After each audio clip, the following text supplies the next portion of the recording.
You've heard what happens in Vegas stays in Vegas, but when it comes to your vagus nerve, it's everybody's business.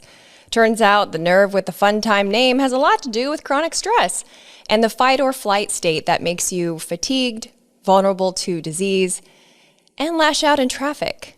My next guest is a professor of biomedical engineering at University of Alabama at Birmingham and the co-founder of IST, a neurotech company that develops non-invasive human performance enhancement technology. He and his team have biohacking stress solutions small enough to fit in your ear. They're brain buds, vagus nerve stimulators the size of your wireless earbuds that allow you to come down from your habitually frazzled state to finally experience some relief.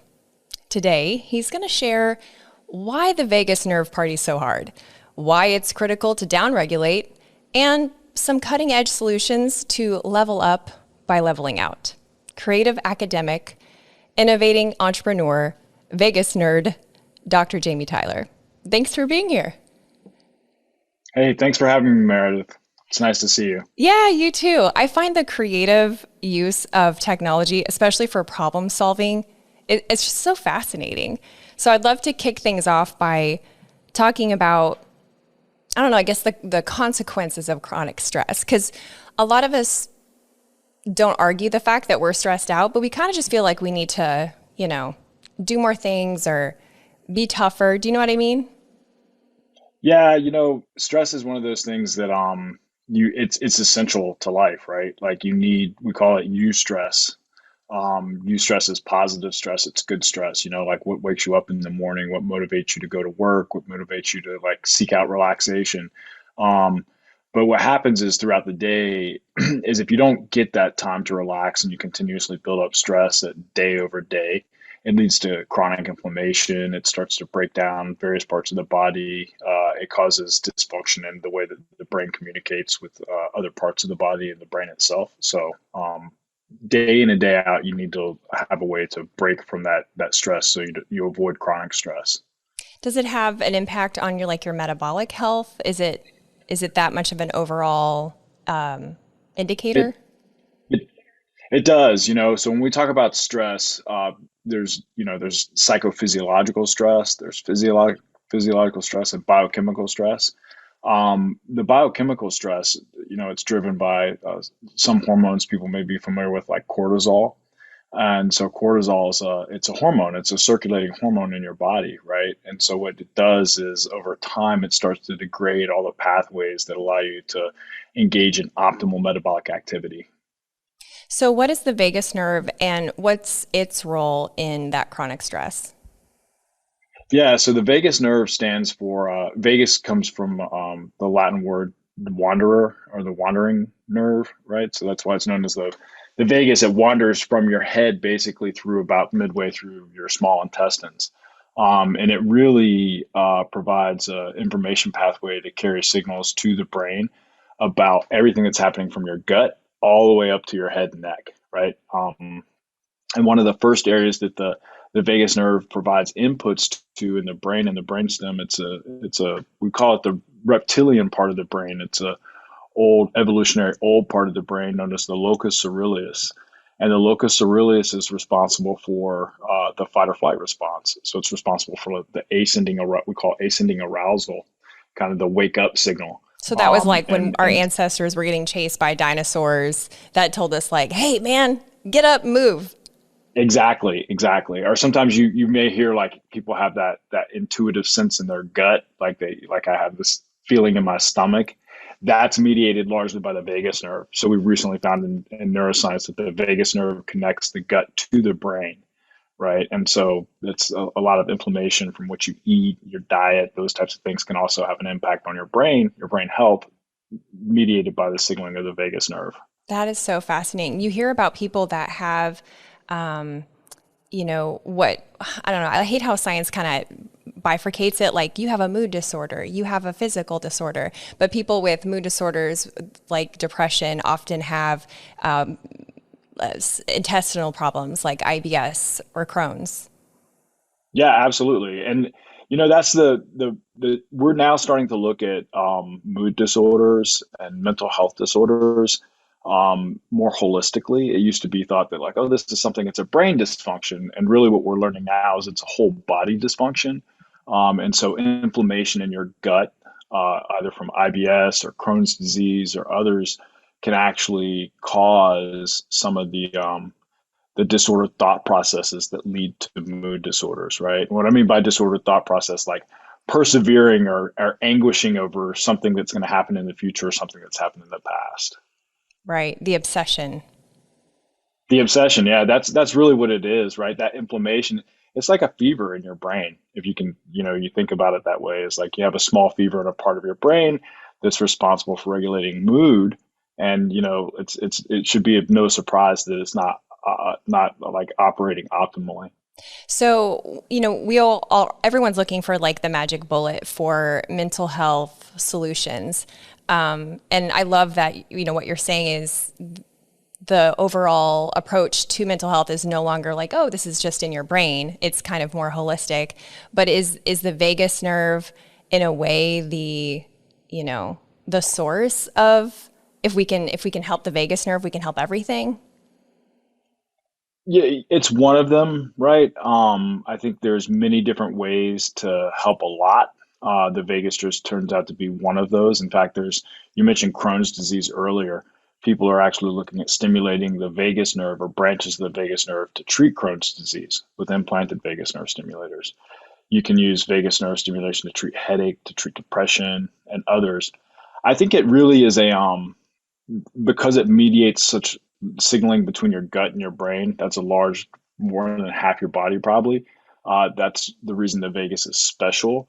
But other peripheral nerves could do the same type of thing, right? Like the trigeminal nerve is another cranial nerve, different peripheral nerves in your wrist. You may have run across acupuncture, right? There is real scientific basis to acupuncture and being able to relieve stress. It tends to be that it seems like it's just sensory overload, right? Like decreasing a lot of the sensory inputs from your body, whether it's from your gut or like your knee that's hurting or your lower back that's hurting your head. That's really the key. So it's not just the vagus, but the vagus does, I mean, again, it mediates, it plays a role in signaling in more than half your body, probably. Well, excuse me, that's interesting that you mentioned that it's a little bit of, stimulation overload, because that's what someone else that I talked to calls the modern human condition, which is It so is. sad but true. And then I've read in another place that it's referred to as, I think it's called mismatched evolution theory, evolution mismatch theory. Have you heard of that? I haven't heard of that one. I mean, Yeah. it makes sense though, Yeah. right? Like our down is no longer down. Our down is like just barely off, right? It used to be that you like, let's go back to the example of a dinosaur chasing you from the cave, right? What really dictates how humans perform and how they deal with stress is their ability to go up when you need to go up or increase like physiological arousal and then be able to come back down quickly. What happens is people go up and they never come back down, right? So they go up and they go to their phone and they're on social media and they're getting all this like sensory activation from social media, but it's not really coming back down to baseline. You're still activated and being stressed, right? Like those are, whether it's good stress or bad stress, they're still stressors. And there's no dinosaurs chasing you. It's just No, it's just we the Karen on Facebook being annoying. exactly, but it's the same. Your body doesn't know the difference, right? Like your body's reaction is the same as if a dinosaur were chasing you, unfortunately. So talk to me about brain buds. What inspired that development? Was it something that you invented, or was it something that you were asked to create to solve a problem? Yeah, so it's a little bit of both. So I've been working on non-invasive neuromodulation for more than a decade, and I've had several companies in the space. We launched one of my old companies. We launched one of the first direct-to-consumer neuromodulation products, and struggled with marketing. And because it's new, it's a new technology. You're asking someone to wear a device on their head or face. It's foreign, right? Like it's hard for people to understand how it might fit into their lives. So And looking at the human kind of use factors, what really drove adoption was being able to use something really easily. And so we switched focus probably about 7 years ago to developing earbuds that would just go in your ears. In the inside of your, if you ever had cold water inside your ear, you get chill bumps, or warm water inside your ear, you relax. That's actually a reflex due to the vagus nerve. Um, and the vagus and the trigeminal nerve, two major cranial nerves, innervate the inside of your ear. It's called the external acoustic meatus, which is the outer ear canal. And so we decided to focus on really developing neuromodulation devices that would work just like regular headphones, So right? how Because then it's not crazy or unfamiliar. right, it doesn't look like a space headband. So that's helpful. Exactly, exactly, But how do they work? exactly. Are they using like a tonal frequency? You mentioned the cold. Are they creating a cold sensation in your ear? Yeah, that's a good question. So they work very similar to, you may have seen them. They're called TENS devices, TENS. TENS stands for transcutaneous electrical nerve stimulation. And you can buy them in Walgreens or CVS, the drugstore. And it's an electrical stimulation device that's designed to treat pain, right? And so brain buds and the transcutaneous auricular vagus nerve stimulation devices we've built work the same way. They deliver weak electrical currents to the ears, and so it feels like a kind of a tickling sensation inside your ears. It's not. It's so when you look at the devices that you can buy to treat pain, they put out 100 milliamps of current, and we max our current maxes out around 5 milliamps. So we're about 1/20th of what you go buy on the shelf, and that makes it comfortable and safe. Is there anyone that can't use these devices? There are people who have it's called neurocardiogenic syncope or vasovagal syncope. It's if you've ever fainted when you give blood or when you get scared, some people will faint. Those people are contraindicated because you're stimulating the vagus, and what happens is there's a change in the heart rate, and then they can't compensate with the change in blood pressure. They pass out. Other than that, people who don't have medical, as long as you don't have medical devices, most people can use it. We found that they're pretty effective and safe as well.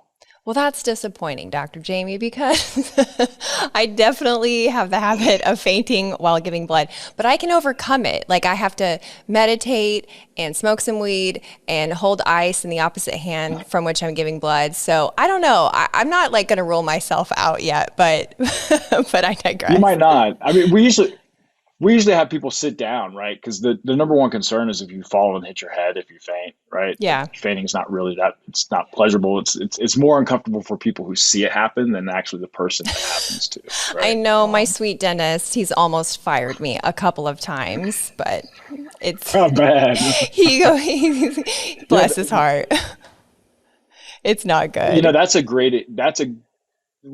great example of a place where we've looked at using vagus nerve stimulation as the dentist. A lot of dentists have moved away from using gas and stuff like that for anesthesia and calming patients down. And we've actually had some dentists who have used these peripheral nerve modulation devices to calm their patients down prior to doing a procedure. Wow. Okay, that's really interesting. This isn't available to the public right now. So who is using this product? Right now, it's just all for research applications. I have a grant from the Department of Defense. We're working on developing the devices to help reduce stress and warfighters. And then we have several academic projects ongoing. We're looking at treating various disorders, Parkinson's disease. We've thought about Alzheimer's disease for cognitive decline and dementia. There are some devices that are available with a prescription to treat headache, and there's other devices that have been approved recently to treat ADHD that work in a similar manner. Oh, you had me at ADHD. I'm telling you, I gotta find a way to qualify for this stuff. This is very exciting. Do you feel like You know, this?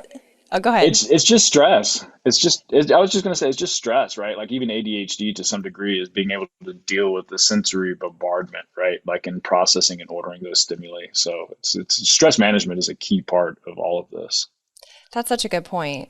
Do you feel like This is kind of part of or the path of human technology interfacing, like, technology and biology merging to create a new hominoid.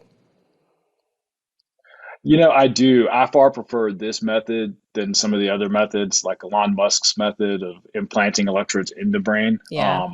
Once they're in, they're hard to take out. I like the non-invasive methods because you have the choice of using it or not, right? Like when it's on.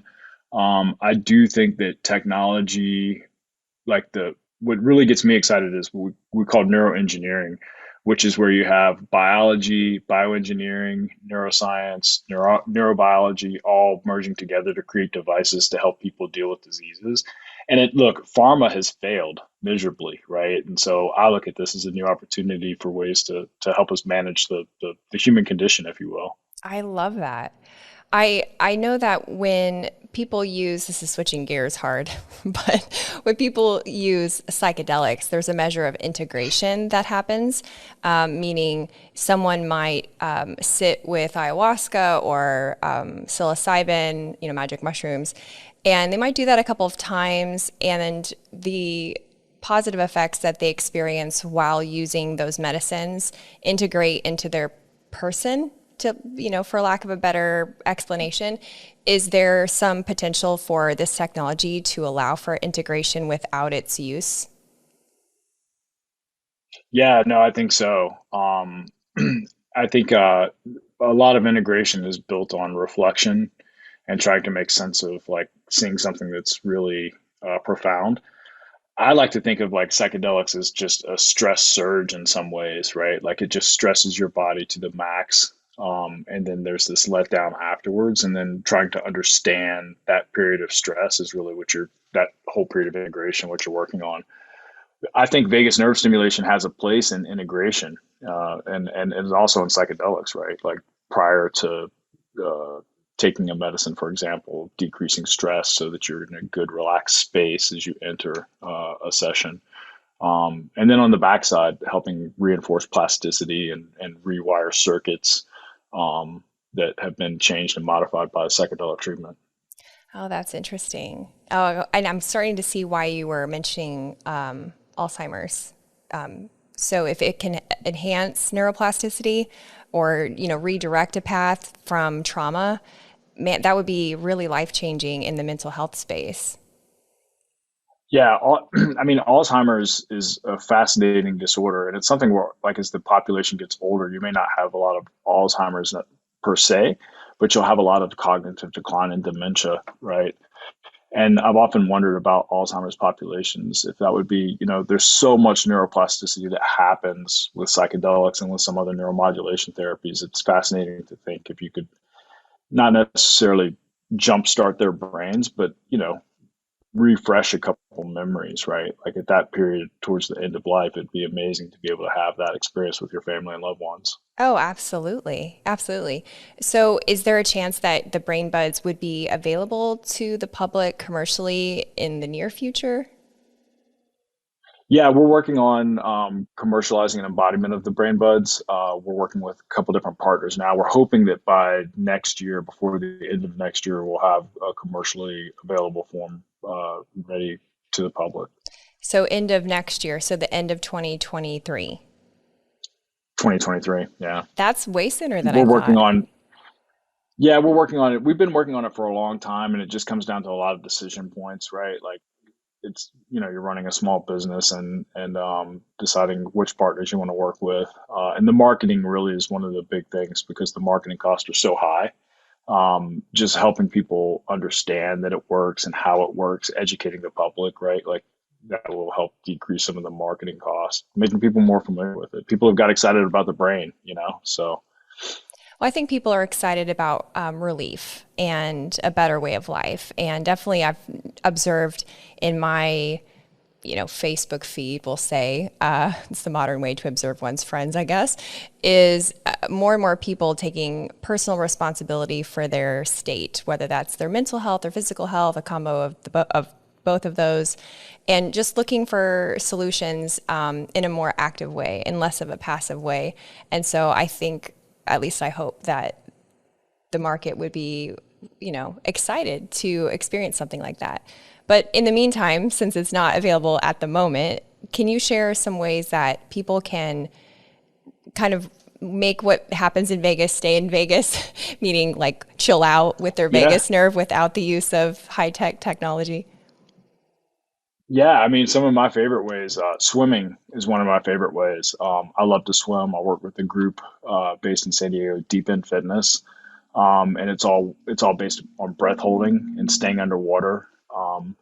And so when you go underwater, your body naturally relaxes because you have this thirst for air, and it's called the mammalian diver's reflex. When water activates your trigeminal nerve in your nostrils, it stimulates your vagus, and your heart rate slows down. And so that's one of the best natural ways to stimulate your vagus is just to hold your breath and go underwater. Is And there you're a certain you're length of time that you have to do?